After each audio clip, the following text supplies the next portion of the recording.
Hello everyone, as I'm sure you can tell from the title of this video, it's going to be a haul video. Now, I'm sure a lot of you will know by now that these don't actually get to happen a lot on my channel because generally I'm not buying a ton of like new or at the very least interesting art supplies. I'm normally just kind of stocking up on what I need of my favorites. But, you know, 'tis the season for a bunch of sales going on, and I just kind of realized that over the last kind of month to a couple of weeks, I have accumulated this interesting mass of different products, and I thought I would show you all. Now, this is definitely a very random selection of products, and they're kind of the more useful and not necessarily like splashy, like pencil crayon sets and everything. Like, obviously once you have those products, you don't need to keep buying them. So this is definitely like the more reasonable and realistic, I guess, a haul of supplies that an artist would buy. I guess we'll start off with the first thing that I acquired in this haul, and because I've actually used these in a video,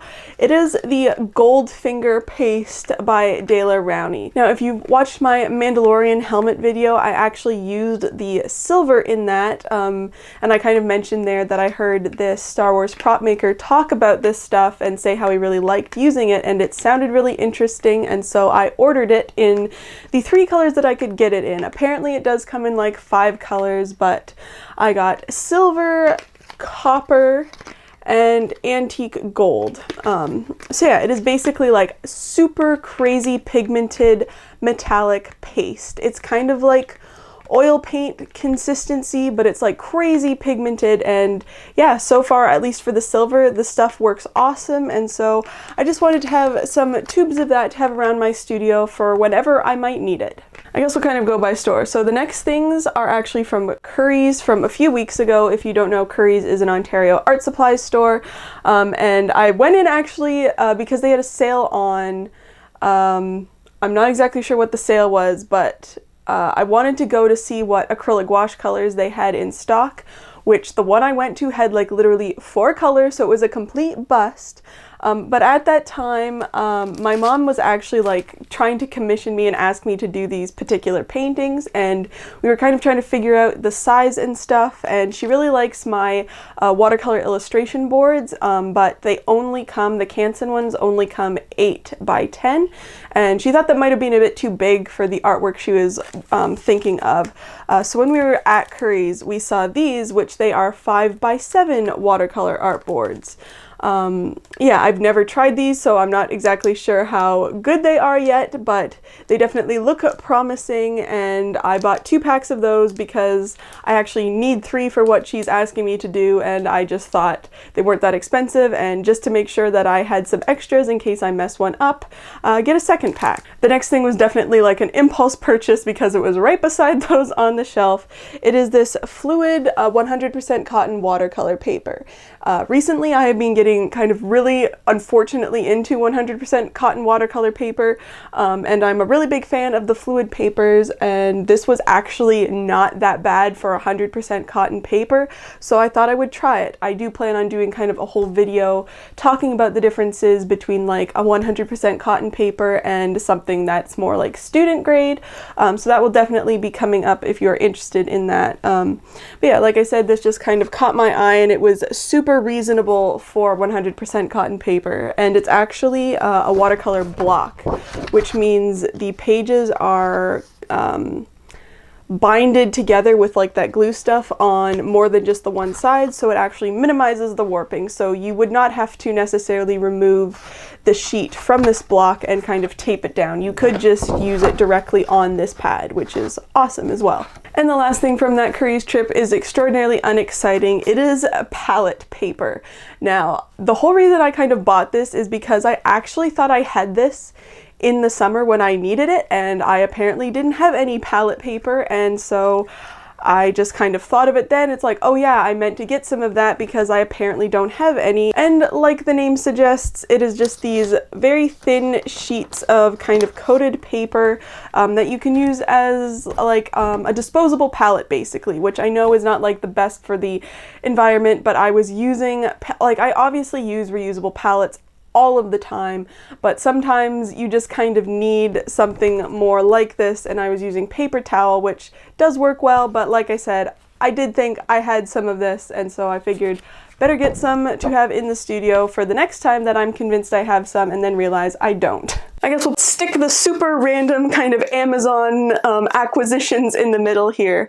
The first thing, I'm not exactly sure why I found this on Amazon. I think it was because I was looking up a particular type of pouring medium, because I saw this particular kind. It was actually matte pouring medium, which I'd never heard of. Most pouring medium either comes in like one finish or it's just kind of naturally glossy, and so I was seeing if Amazon had it, which they didn't. But when I was looking for that, this came up, and this is silicone oil. Now, if you know anything about paint pouring, you will know that silicone oil is used a lot in it, and before this, silicone oil was extraordinarily difficult for me to find, at least in Canada. I'm not sure about anywhere else, but when I had first heard about the silicone oil aspect of pour painting, I know I couldn't get any, or I couldn't get any extraordinarily easily. And so this stuff is definitely branded for acrylic pouring, which, you know, I don't necessarily care about. It was more the idea that there is this silicone oil that I can now buy. So I bought some to try out for some pour painting sometime in the future. The other extraordinarily random thing, which again, I think I saw someone use one of these or something very similar to this in an Instagram post or something, but it is the Bee Paper Company's, it's called the Big Black Bee sketchbook. Now this sketchbook is that recycled craft paper, and it's square. And I've become super obsessed with square sketchbooks lately, and I always love good toned paper. And so this just looked super interesting to me, and it was not that expensive, and so I thought I would try it out because I always really love toned paper, but I never really gravitate towards the Strathmore gray and toned paper. I have it in two versions, and neither one of them really gets used, and so I thought having something a bit smaller, this is an 8x8, no, it's 9x9 square, I thought I would actually get some use out of for sketches, and they're gonna look extra cool because they're on toned paper. Now this might take the crown for the king of unexciting, but is this various types of masking and painter's tape. Now again, when I was doing my Mandalorian helmet tutorial, I always use, I don't know if you can see it back there, I always use the Scotch, I think it's, or no, it's the 3M blue painter's tape, and it doesn't go that thin. The thinnest version you can essentially buy most places is this random, really random measurement, thickness. It's 0.98 inches or something ridiculous, and it's never thin enough, and this problem keeps on happening that I want to use it as a mask off area for a stripe or something, and it's too thick. And so it's okay, finally let's actually look into some thinner masking tapes, and I found a lot. So I bought some 1/2 inch masking tape or painter's tape and 2 things of 1/4 inch painter's tape. So haven't tried this yet, obviously, but I'm very excited to actually have these options available to me when I need a thinner mask off area. And those were add-on items, and so I was kind of looking for something else, and something else that I had seen at some point online and that could not find it to save my life in Canada was the Delicate Surface Scotch tape. And I always wanted to try this because occasionally the 3M stuff will rip the watercolor paper, and I know you can heat it up and stuff, but obviously it's far more practical to have a tape that is not going to want to rip some areas of the paper to begin with than having to kind of go through this whole rigmarole of removing it. And this stuff sounded promising, so I also picked up a roll of that because I finally could. And the last kind of group of art supplies that I've picked up over the last couple of weeks are all from Desserts, which again is a Canadian art supply store. They had a great sale going on, and there was also a bunch of other products that were also on sale on their own. So it was a really great deal overall, and I had a bunch of points to use up as well. So it was a good deal, especially because Desserts is the only place that sells certain products. Curry's doesn't sell everything, and so when there is a sale, I normally like to kind of stock up on some things at that time because I'm inevitably know I'm going to need them later, and it just, makes the most sense to kind of pick them up when I can get them the cheapest.